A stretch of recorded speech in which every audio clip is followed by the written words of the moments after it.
She barged into my yard with two men in cheap uniforms holding clipboards like they owned the place.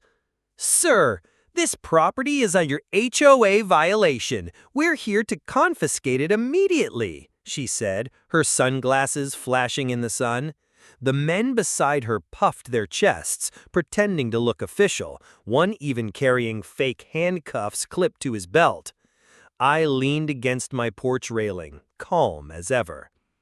"Confiscate my house? On what planet do you think that works?" My voice was steady, but my eyes were locked on the fake badges dangling from their shirts. Karen smirked, waving a stack of papers. "Don't argue. This is an official notice. If you don't leave now, these officers will remove you by force." She looked proud of her performance, as if the cheap props she carried could intimidate me.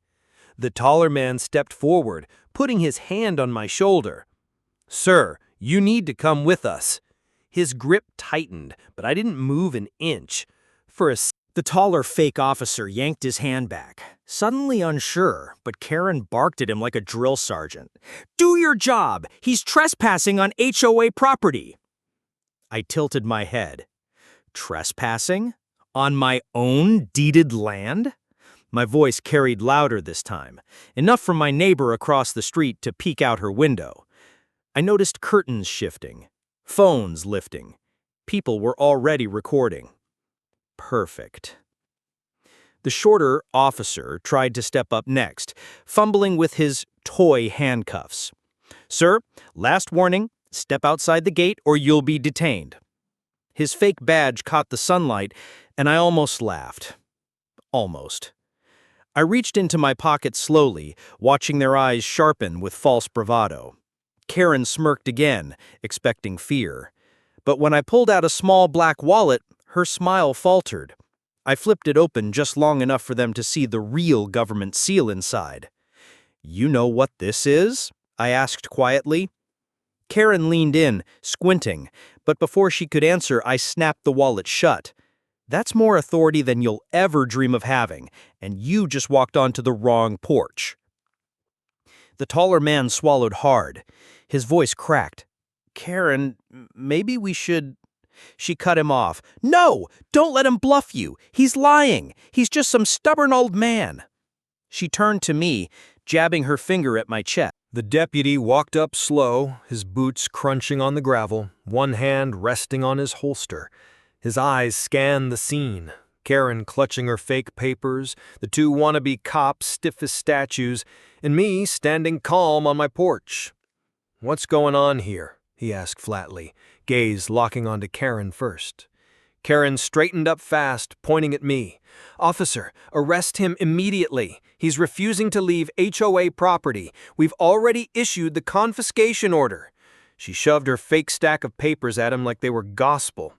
The deputy took them, glanced once, then raised an eyebrow. "Ma'am, this is a printout from Microsoft Word. You even spelled confiscate wrong."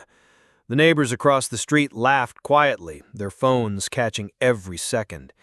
Karen's face flushed red, but she doubled down. "Don't mock me. These are official documents. He's breaking HOA law, and I have two officers here to back me up." She waved at her fake enforcers like they were her personal army. The deputy turned toward them, studying their badges, the flimsy handcuffs, the cheap walkie-talkies clipped to their belts. "Which department are you with?" he asked sharply. Neither one spoke. The taller one stammered, "We're with, local HOA enforcement division." The deputy. Karen's fake officers froze as the second cruiser pulled up, door swinging open with authority. Two more deputies stepped out, hands resting firm on their belts. The taller imposter whispered, "Karen, we should go." But she shoved him forward like a pawn. "No one's going anywhere," the first deputy snapped, "hands where I can see them." The shorter imposter panicked, lifting his arms too fast, his toy handcuffs clattering to the ground. The metallic clang echoed across the street, and the neighbors burst out laughing. Someone yelled, "Nice costume, buddy!"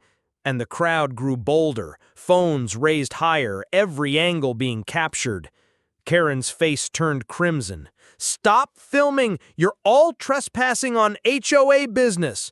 Her voice cracked, desperation finally seeping through. The deputy smirked. "Ma'am, the only trespassing here is you on this man's private property." He glanced back at me. "You got proof of ownership?" Without a word, I walked inside and returned with a fireproof box. I opened it slowly, pulling out the original deed, sealed and notarized. I handed it over. "Been in my family for 20 years, paid in full, no liens, no HOA." The deputy studied it carefully, then gave